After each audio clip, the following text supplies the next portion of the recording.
You're watching The Legal Breakdown. Glenn, we have watched as Donald Trump has waged this massive assault on federal government workers. We've now seen that backfire in a big way as of right now. Can you explain what just happened? Yeah, Brian, recall not just one, but two federal judges ruled that these massive terminations of probationary employees was illegal, and they have been ordered. The judges have ordered the federal government to rehire them, reinstate these people to their old jobs. And now we have some new reporting from the BBC that the federal government is in the process of restoring 25,000 unlawfully fired government employees, public servants, to their old jobs. So you know what, Brian? I'm no economist. I'm not an accountant. I'm not a numbers cruncher. But, let's see whether Elon Musk and his fake government agency, the DOGE, the Department of Government Efficiency, is saving the American taxpayers' money or squandering, wasting the taxpayers' dollars. Because here's the thing. These people were unlawfully fired a month or so ago. What happens? They go home, they sit there, they don't draw their government pay, they also lose their health insurance. And now, a month later, they're going to be rehired, reinstated into their old jobs, and guess what? Because they were unlawfully fired, they are almost certainly going to receive back pay. What does that mean? Our tax dollars will now go to pay millions and millions of dollars in federal employee salaries for a period of time that these people were sitting home doing exactly zero work for the American people. Is that Elon Musk saving us money, or is that Elon Musk squandering Americans' taxpayers' dollars? You want to really dig down and get into governmental efficiency. Probably the best thing to do at this point is fire Elon Musk. Glenn, at this point, we now have these rulings that say about 7,600 employees have to be reinstated at the Treasury Department, 5,700 in Ag, 3,200 in HHS, Health and Human Services, and hundreds more in other departments. And so what are next steps here? Is there rehiring an absolute guarantee, or is it still subject to appeals by the Trump administration? Brian, it's an absolute guarantee provided the federal government complies with court orders. Why do I say that? Because these federal court judges ordered the Trump administration to provide plans for rehiring these people so that the courts can be confident that they can and they will and they are complying with these orders to rehire folks who were unlawfully fired. So yes, it is subject to appeal, but in the interim, the federal government has been ordered and is reportedly complying with those orders, and they are beginning the rehiring process to restore these people back to their old jobs. Glenn, what kind of an impact is this going to have on future firings? Obviously, DOGE and the Trump administration are hell-bent on continuing to gut the federal government, especially as it relates to these career civil servants, because they want to replace them with political appointees. And so does this pour cold water on all of their plans to really dig into the details of enacting Project 2025, where, again, they just gut the entire civil servant sector, all to make sure that they have people in office who are loyal not to the Constitution, not to their oath of office, not to federal law or these statutes, but rather just to Donald Trump himself?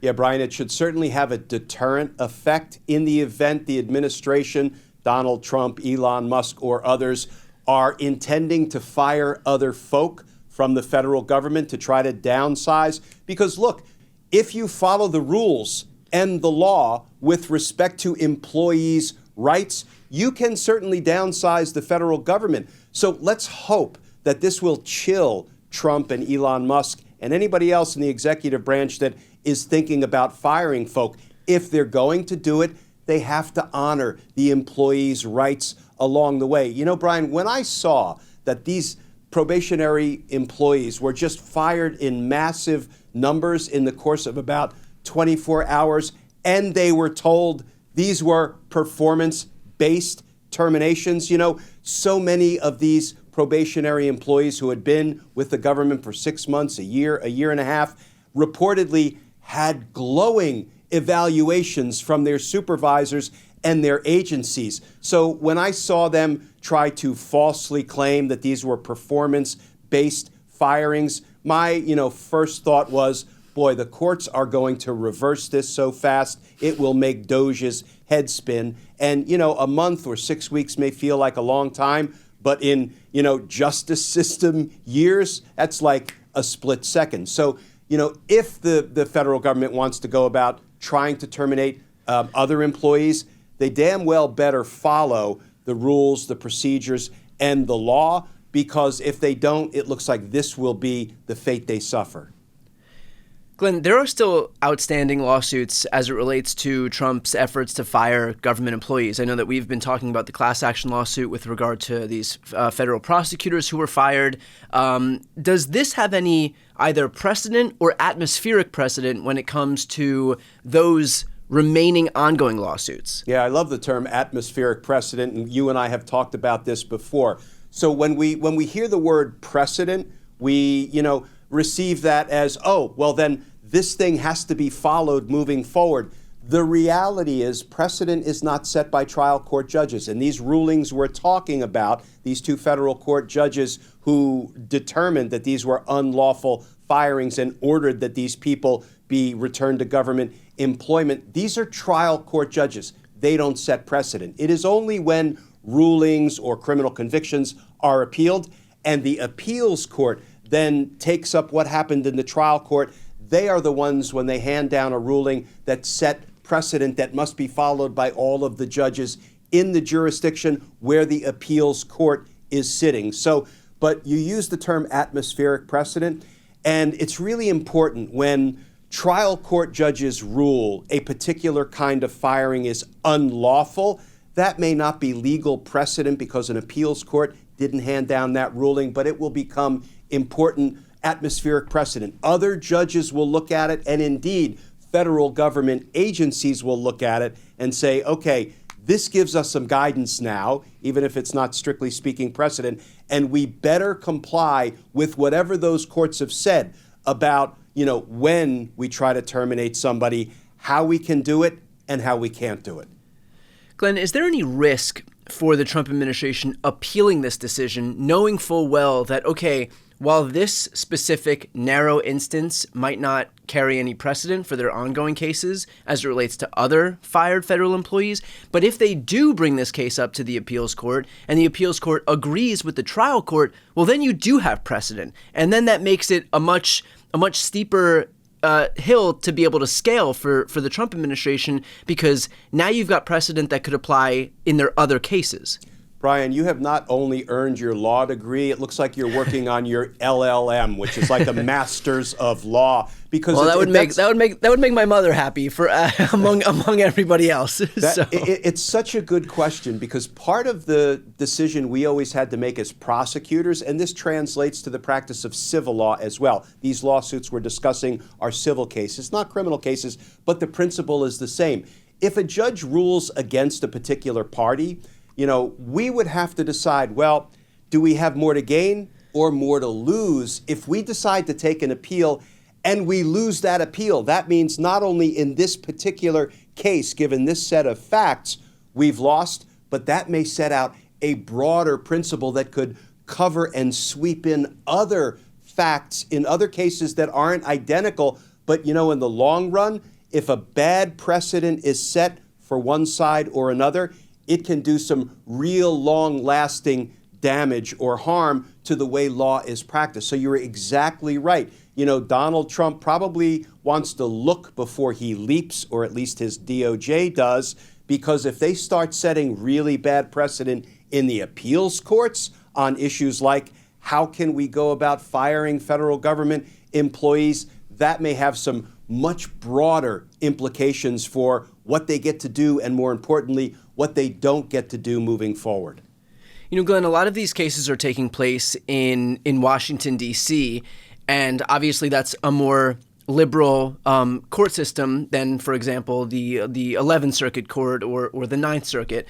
Is there any worry that when you have these federal cases with folks that are really found in the Washington, D.C. area, in the Virginia area, the Maryland area, where they're in a more liberal court's jurisdiction, that that poses a risk to the Trump administration, because when you do want to appeal these cases and you have judges who are not these far-right judges like you see, down in Florida, down in Texas, does that pose a risk for the Trump administration in terms of actually seeking these appeals?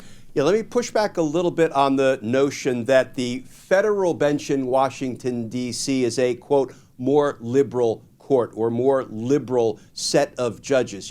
Federal judges are appointed by the president. So you're going to have the same president during his 4-year term appoint judges in Florida, in D.C., in Massachusetts, right, California, New York, Oklahoma, you name it. And yes, depending on which judges end up in which federal courts, in which states, that bench, that federal bench in that state or that federal jurisdiction might lean a little bit one way or another. Let me just hasten to add, when we talk about the D.C. federal courts being on the liberal side, what we would ordinarily be referring to is the jury pool, because, D.C. votes 90 or 93% Democrat, whereas red states obviously vote heavily Republican. So it is the jury pool that we are referring to when we talk about how courts in one state or another, one jurisdiction or another, are kind of more liberal or more traditionally conservative. So I don't think that necessarily plays in. You're going to have